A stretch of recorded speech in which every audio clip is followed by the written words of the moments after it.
America के पूर्व राष्ट्रपति डोनाल्ड ट्रंप ने दावा किया कि गजा में इजराइल और हमास के बीच 60 दिन के युद्ध विराम पर समझौता बहुत जल्द हो सकता है। उन्होंने कहा कि अगले हफ्ते तक सब कुछ ठीक हो सकता है, लेकिन हकीकत बेहद डरावनी है।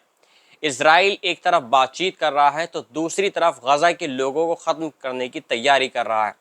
इजराइल के प्रतिनिधि दोहा में बैठे हुए हैं, वहां पर बैठकें कर रहे हैं, मगर उनकी असलियत और मंशा बफर जोन में पूरी तरीके से सैन्य नियंत्रण बना रखने की है। इजराइल साफ कर चुका है कि युद्ध विराम के बावजूद रफा में सेना रहेगी और वहां एक कलेक्शन कैंप बनाया जाएगा, जिसका मकसद गजा के लाखों फिलिस्तीनियों को पकड़ना और उन्हें विदेशी सरजमी पर जबरन भेजना है। ये नरसंहार का नया रूप है, जहां युद्ध के नाम पर एक पूरी कौम को अपने ही घर से उजाड़ने की तैयारी चल रही है। गजा में पिछले महीनों में हजारों लोगों को मौत के घाट उतार दिया गया, हजारों बच्चे भूख से मर गए और पूरी दुनिया आंखें बंद करके ये तमाशा देख रही है।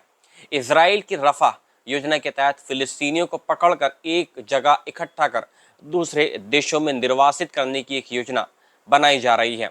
यानी फिलिस्तीनियों के लिए अपना घर छोड़ने के अलावा और कोई दूसरा रास्ता नहीं छोड़ा जा रहा है। इसी बीच एक खबर और आई है सीरिया की तरफ से।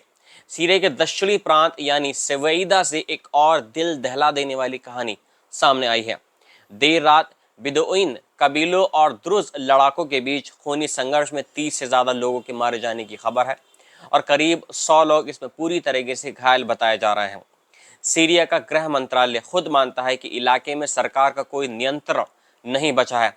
हालात इतने खराब हो चुके हैं कि सेना और गृह मंत्रालय को पूरे इलाके में तैनात कर दिया गया है ताकि और खून बहने से रोका जा सके।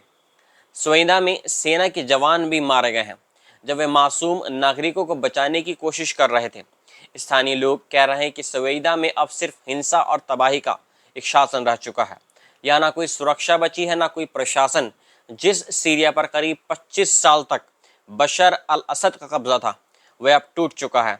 असद खुद रूस भाग चुके हैं और सीरिया एक नई अंतरिम सरकार के अधीन आ चुकी है, मगर हालात सुधरने के बजाय और बिगड़ते जा रहे हैं। पूरी दुनिया का सबसे खतरनाक सच यह है कि एक तरफ गजा में फिलिस्तीनियों को उनके घरों से उजाड़ा जा रहा है, भूखा मारा जा रहा है और हर दिन बम बरसाए जा रहे हैं।